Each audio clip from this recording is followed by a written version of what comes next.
ہمارے سامنے روزانہ کچھ مسائل آ رہے ہیں، اعتکاف سے متعلق کچھ مسائل چل رہے تھے۔ کل میں نے اس بات کو بتایا تھا کہ اعتکاف کن کن چیزوں سے ٹوٹتا ہے اور کتنی ضرورتیں ہیں جن ضرورتوں کی وجہ سے اعتکاف سے باہر نکلنا جائز ہے، وہ تفصیلات کل بتائی تھی۔ اس میں ایک چیز تھی، تھوڑی سی اس کی وضاحت کر دوں کہ جیسے گھروں میں جو عورتیں اعتکاف میں بیٹھتی ہیں تو جس روم میں یا جس کمرے میں اعتکاف میں بیٹھی ہوئی ہے، اگر اسی کمرے میں نہانے کا انتظام ہے، باتھ روم وغیرہ اسی کمرے میں ہے، تو پھر اعتکاف کی حالت میں نہانے میں کوئی حرج نہیں ہے، چاہے واجب غسل ہو چاہے واجب غسل نہ ہو۔ لیکن اگر غسل خانہ اعتکاف کی جگہ سے باہر ہے تو پھر اس وقت کے لیے یہ حکم ہے کہ واجب غسل ہی کے لیے وہ باہر نکل سکتے ہیں، اس کے علاوہ نکلیں گے تو اعتکاف ٹوٹ جائے گا۔ اس طریقے سے اگر معتکف ہی کے اندر غسل خانہ ہے تو پھر وضو کرنے کے اندر بھی کوئی حرج نہیں ہے، چاہے واجب وضو ہو یا پہلے سے وضو تھا اور پھر سے وضو کر رہے ہیں نیا وضو، کوئی حرج نہیں ہے۔ لیکن اگر اعتکاف کی جگہ سے باہر ہے وضو کرنے کا انتظام تو پھر صرف وضو واجب ہو اسی وقت میں باہر نکل سکتے ہیں، پہلے سے وضو ہے اور نیا وضو کرنے کے لیے بھی باہر نہیں نکل سکتے۔ تھوڑی سی وضاحت کل کرنی باقی تھی، وہ آج میں نے آپ لوگوں کے سامنے کر لی۔ دوسرا مسئلہ یہ ہے کہ بہت سے مسائل یہ پوچھے جاتے ہیں کہ بھئی عورت ہے تو عورت کو اپنے اعتکاف میں بیٹھنے کے لیے شوہر کی اجازت کی ضرورت ہے یا نہیں۔ تو یہ مسئلہ اچھے طریقے سے سمجھ لیجئے کہ جو چیزیں فرائض اور واجبات کے قبیل سے ہیں، فرض ہے یا واجب ہے، تو اس حکم کو پورا کرنے کے لیے تو شوہر کی اجازت کی ضرورت نہیں ہے، بلکہ اگر شوہر منع بھی کرے تو بھی ان چیزوں کو شوہر کے منع کرنے پر چھوڑنا جائز نہیں ہے، اس لیے کہ جہاں پہ اللہ کا حکم ہو اور پھر بندہ منع کرے تو پھر اللہ تبارک و تعالیٰ کے حکم کو مانا جاتا ہے۔ لیکن جو چیزیں اور جو احکامات واجب اور فرض کے قبیل سے نہیں ہیں، صرف نفل اور سنت یا مستحب کے قبیل سے ہے، تو اس صورت میں دیکھا جائے گا کہ شوہر کا کوئی حق تلف ہو رہا ہے یا نہیں ہو رہا ہے۔ اگر شوہر کا حق تلف ہو رہا ہو تو اس وقت میں اس کی اجازت کی ضرورت ہے، اور اگر شوہر کا حق ضائع نہ ہو رہا ہو تو پھر اس کی اجازت کی ضرورت نہیں ہے۔ جیسے مثال آپ لوگوں کو بتاؤں کہ نفل نماز پڑھنی ہے تو نفل نماز پڑھنے کے لیے شوہر کی اجازت کی ضرورت ہے۔ اگر شوہر نے منع نہیں کیا تو وہ بھی اس کی طرف سے اجازت ہی سمجھی جائے گی، لیکن باقاعدہ اگر منع کرے تو پھر عورت کو نہیں پڑھنی چاہیے نفل نماز۔ نفل روزہ ہے، اگر شوہر گھر میں ہے اور وہ بیوی کو نفل روزہ رکھنے سے منع کرتا ہے تو پھر بیوی کے لیے نفل روزہ رکھنا درست نہیں ہے۔ جیسے نفل حج ہوتا ہے یا عمرہ ہوتا ہے، اس میں جانے سے شوہر نے منع کر دیا تو اب عورت نہیں جا سکتی۔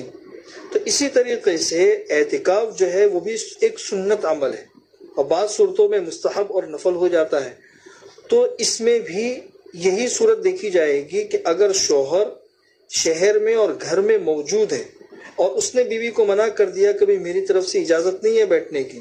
اس لیے کہ بیٹھنے کی صورت میں شوہر کے بہت سارے حقوق ضائع ہو سکتے ہیں، تو پھر عورت نہ بیٹھے، اور اگر شوہر اجازت دے دے تو پھر وہ بیٹھ سکتی ہے۔ لیکن اگر شوہر جو ہے نا وہ گھر میں بھی نہیں ہے، شہر میں بھی نہیں ہے، اور ان 10 دنوں میں اس کے یہاں پر آنے کا کوئی امکان بھی نہیں ہے، تو شوہر کی اجازت کے بغیر بھی وہ بیٹھ سکتی ہے، اس لیے کہ اس صورت میں شوہر کا کوئی حق ضائع نہیں ہو رہا ہے۔ یہ تفصیل اچھی طریقے سے ذہن میں رکھیں۔ اس کے علاوہ ایک مسئلہ یہ ہے کہ جیسے جن لوگوں نے اعتکاف شروع کر دیا 10 دن کا، تو 10 دن کا اعتکاف شروع کرنے کے بعد اگر کسی عذر سے ٹوٹ گیا یا توڑ دیا گیا، جس کی تفصیلات کل بتا دی گئی تھی، تو اب اس اعتکاف کی قضا کس طریقے سے کرنی ہے۔ تو اگر یہ اعتکاف ٹوٹ گیا، چاہے پہلے روزے پہ ٹوٹا ہو یعنی 21ویں میں ٹوٹا ہو، چاہے 23ویں میں، کسی بھی وقت بھی ٹوٹ گیا ہو، جیسے عورت ہے اس کو ایام شروع ہو گئے، اعتکاف ٹوٹ گیا، اعتکاف کی جگہ سے باہر نکل گیا، اعتکاف ٹوٹ گیا، تو اس کی قضا کرنا ضروری ہے۔ بہتر تو یہ ہے کہ پورے 10 دن کی ایک قضا کر لے رمضان کے بعد، لیکن اگر پورے 10 دن کی قضا کرنے کی اگر گنجائش نہیں ہے تو کم سے کم اس کے قضا کی تفسیر یہ ہے کہ اگر اعتکاف ٹوٹا ہے دن میں اگر اعتکاف ٹوٹا ہے تو پھر رمضان کے بعد صرف دن کے اعتکاف کی قضا واجب ہوگی. اس طریقے سے کہ صبح صادق ہونے سے پہلے اعتکاف کی جگہ میں آ جاؤ. مرد ہو تو مسجد میں چلا جائے، عورت ہو تو اپنے اعتکاف کی جگہ میں آ جائے اور اس دن روزہ رکھے اور غروب آفتاب پر روزہ کھول کر پھر وہ اعتکاف سے نکل جائے. اگر دن میں ٹوٹا ہے تو اعتکاف صرف دن کا واجب ہوگا روزے کے ساتھ میں. اور اگر اعتکاف ٹوٹا ہے رات میں غروب سے لے کر صبح صادق کے درمیان کے کسی حصے میں تو پھر رمضان کے بعد اس اعتکاف کی قضا کریں گے ایک دن پورا. اس طریقے سے کہ جس دن اعتکاف کرنا ہے اس دن غروب آفتاب سے پہلے اپنے اعتکاف کی جگہ میں آ جائے اور پھر دوسرے دن روزہ رکھے اور دوسرے دن غروب کے بعد پھر اپنے اعتکاف کی جگہ سے نکلے. تو یہ پورا ایک دن کا اعتکاف اس طریقے سے کرنا ضروری ہوگا. اچھا، اگر اعتکاف کی قضا کرنے کے لیے رمضان ہی میں وقت مل گیا، جیسے 22ویں روزے کو اعتکاف ٹوٹ گیا اور رمضان ختم ہونے سے پہلے موقع مل گیا تو رمضان میں بھی قضا کر سکتے ہیں اعتکاف کی، کوئی حرج نہیں ہے، چاہے رمضان میں کریں چاہے رمضان کے بعد کریں. آخری مسئلہ یہ ہے کہ بہت سی مرتبہ بہت سی عورتیں جو ہے وہ ایسے جو دن ہوتے ہیں، مبارک دن ہوتے ہیں، تو اس وقت میں ایام روکنے والی گولیاں کھا لیتے ہیں تاکہ اس کی وجہ سے ایام رک جائے اور ان عبادتوں کی فضیلت حاصل ہو جائے، عبادت کرنے کا موقع مل جائے. جیسے رمضان سے پہلے گولی کھا لی تاکہ رمضان میں نہ آئے اور کوئی روزہ چھوٹے نہیں، بعد میں قضا نہ کرنی پڑے. اسی طریقے سے اعتکاف میں بیٹھنے کے لیے گولی کھا لی تاکہ اعتکاف میں بیٹھنے کی ایک فضیلت مل جائے اور ثواب حاصل ہو. اس کا کیا حکم ہے؟ تو اس سلسلے میں سب سے پہلی بات تو یہ سمجھ لیجئے کہ شریعت کو یہ چیز پتا تھی کہ عورتوں کو یہ معذوری ہے اور شریعت نے اس معذوری کو سامنے رکھتے ہوئے یہ حکم نہیں دیا ہے کہ گولیاں کھا کے آپ لوگ اپنے عذر کو ختم کرو اور اس عبادت کو ادا کرو. شریعت یہ حکم بھی دے سکتی تھی، اس کے سامنے یہ آپشن تھا، لیکن اس کے باوجود شریعت نے اس کا بدل بتا دیا. بے روزہ اس معذوری کی وجہ سے نہیں رکھ سکتے، چلو بعد میں قضا کر لینا. اگر اعتکاف میں اس کی وجہ سے تم نہیں بیٹھ پاتے ہو تو تمہاری نیت کی وجہ سے تم کو ثواب مل جائے گا.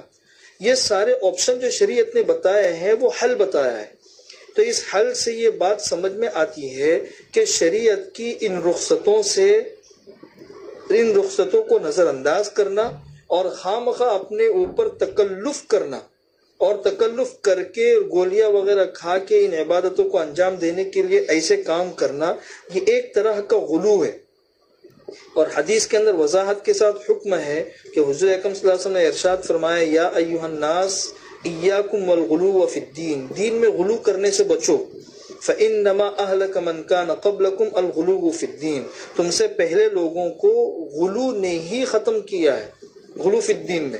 اسی لیے حضرت تھانوی رحمۃ اللہ علیہ نے ایک جگہ پہ لکھا ہے کہ شریعت نے جو رخصتیں اور جو اجازتیں دی ہے، ان رخصتوں پر عمل کرنا اور اس سے فائدہ اٹھانا یہ بھی عبدیت کا ایک تقاضا ہے.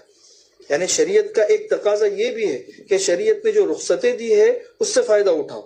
خواہ کے تکلفات اختیار نہیں کرنے چاہیے. اس لیے جس کی نیت تھی اور کوئی عذر پیش آ گیا تو خواہ گولی کھا کے اس عذر کو ختم نہیں کرنا چاہیے. اس کا بدل موجود ہے کہ آپ کی نیت ہے تو آپ کی نیت کے اوپر اللہ تبارک و تعالی انشاءاللہ اس کا اجر اور ثواب ضرور دیں گے. اور دوسری بات یہ ہے کہ اس طریقے سے گولیاں کھانا یہ انسان کی صحت کے لیے مضر ہوتا ہے، اس سے کافی نقصانات ہوتے ہیں. اور شریعت کا ایک حکم یہ بھی ہے کہ اپنی صحت کی بھی حفاظت کرو. لیکن اس کے باوجود اگر کسی نے گولی کھا لی اور اس کے ایام رک گئے تو پھر وہ پاک سمجھی جائے گی اور پھر وہ اعتکاف میں بھی بیٹھ سکتی ہے، روزے وغیرہ کے جتنے احکامات ہیں وہ پورے کر سکتی ہے، وہ مسلسل پاک ہی سمجھی جائے گی. اللہ تعالی ہمیں عمل کرنے کی توفیق نصیب فرمائے.